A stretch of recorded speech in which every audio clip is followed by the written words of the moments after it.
جسے چاہا در پہ بلا لیا، جسے چاہا اپنا بنا لیا۔ بسم اللہ الرحمن الرحیم۔ پاک پروردگار کے بابرکت نام سے شروع کرتا ہوں جو بڑا مہربان نہایت رحم کرنے والا ہے۔ معزز ناظرین، آج ہم سورج کی پوجا کرنے والے ایک ایسے ہندو کا قصہ بیان کریں گے جس کی زندگی میں ایک ایسا معجزہ رونما ہوا جس نے اس کی زندگی بدل دی، اور پھر اس کے جنازے میں ایسا واقعہ رونما ہوا کہ جس سے سینکڑوں ہندو مسلمان ہو گئے۔ وہ ہندو کون تھا؟ اس کی زندگی میں یہ انقلاب کیسے آیا؟ اور اس کے جنازے میں کیا واقعات رونما ہوئے؟ آئیے یہ سب جاننے کے لیے ویڈیو کی جانب بڑھتے ہیں۔ علامہ دوست محمد قریشی کی بیان کردہ روح کے زنگ کو اتارتی ہوئی داستان۔ وہ مدرسے کے قریب میں ایک محلے میں امیر ہندو گھرانے میں پیدا ہوا اور ہندوؤں کے اس گروہ سے تعلق رکھتا تھا جو سورج کی پوجا کرتے ہیں۔ بچپن گزرا تو جوانی شروع ہوئی۔ بچپن کی طرح اس کی جوانی بھی نرالی تھی۔ وہ ایک ہمدرد نوجوان تھا، ہر دم ہر وقت کسی کی مدد کو تیار رہتا، مذہبی تعصب سے بالا تر، محلے کی سب خواتین کو ماسی کہتا، ان کے کام کرتا۔ جوانی سے اس کا معمول تھا کہ وہ صبح سویرے مدرسے کے کنویں پر سورج طلوع ہونے سے پہلے آتا، پانی نکال کر نہاتا اور پھر اپنی پیٹھ سورج کی طرف کر کے اپنے سائے کی گردن پر نظر جما کر گھنٹوں کھڑا رہتا اور سورج کی پوجا کیا کرتا تھا۔ نہ اس نے کبھی مدرسے کے مولانا سے کوئی رابطہ بڑھانے کی کوشش کی اور نہ کبھی انہوں نے اسے کنویں پر نہانے اور نہ ہی مدرسے کے کونے میں اپنی عبادت کرنے سے روکا۔ وقت گزرتا گیا اور مولانا صاحب بوڑھے ہو گئے۔ نظم و نسق ان کے فرزند کے ہاتھ آیا۔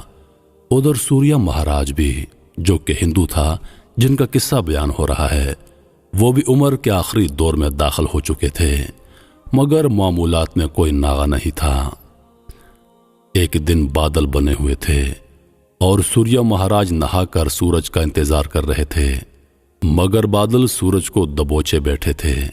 پتہ نہیں تقدیر کو سوریہ مہاراج پر ترس آیا یا خود ان کا اپنا موڈ مسلمان مولوی کو چھیڑنے کا بن گیا۔ وہ مولانا صاحب کے پاس جا کھڑے ہوئے۔ اس وقت وہ کیکر سے مسواک کاٹ رہے تھے۔ مہاراج نے کہا، نہ تو آپ کے بڑوں نے ہمیں مسلمان بنانے کی کوئی کوشش کی اور نہ ہی آپ ہمیں جنت میں بھیجنے کی کوشش کرتے ہو۔ سوریہ جی نے مذاق کے انداز میں مولانا صاحب کو چھیڑ دیا۔ مولانا صاحب نے پلٹ کر سوریہ جی کو دیکھا اور ان کا ہاتھ پکڑے پکڑے اپنے دفتر میں لے آئے۔ مولانا صاحب نے فرمایا، آپ سنائیے، آج ہمارے نصیب کیسے جاگے؟ آپ نے ہمیں وقت کیسے دے دیا؟ آپ جناب تو کسی کو لفٹ نہیں کرواتے۔ مولانا نے مسکراتے ہوئے کہا۔ مہاراج نے کہا، دیکھو بھائی، تم میرے بچوں کی جگہ ہو، مجھے غصہ دینے کی کوشش مت کرو۔ سوال پہلے میں نے کیا ہے، جواب بھی میرا حق بنتا ہے۔ آخر تم لوگ ساری دنیا کو مسلمان بنانے بستر اٹھائے پھرتے ہو۔ بھیا میں بھی تمہاری پڑوس میں عمر پوری کر کے چلا ہوں۔ مجھے کسی ایک بار جھوٹے منہ بھی نہیں پوچھا کہ میاں تم بھی مسلمان بننا چاہتے ہو یا نہیں۔ میاں سنا ہے پڑوسیوں کے بڑے حقوق ہوتے ہیں اسلام میں، چلو ہمیں پڑوسی کا حق ہی دے دیتے۔ سوریہ جی کی بات نے مولانا کو سنجیدہ کر دیا۔ وہ بڑے نرم لہجے سے بولے، سوریہ جی، میرے والد مرحوم کی جان نکلنے سے پہلے وصیت آپ کے لیے تھی۔ وہ فرماتے تھے، یہ سوریہ جنتی آدمی ہے، اس میں ساری عادتیں اللہ کی پسندیدہ ہیں، بس تھوڑا کاغذی کام باقی ہے۔ یہ اندر سے مسلمان ہے، اللہ کی رحمت اس پر ٹوٹ پڑنے کو تیار ہے۔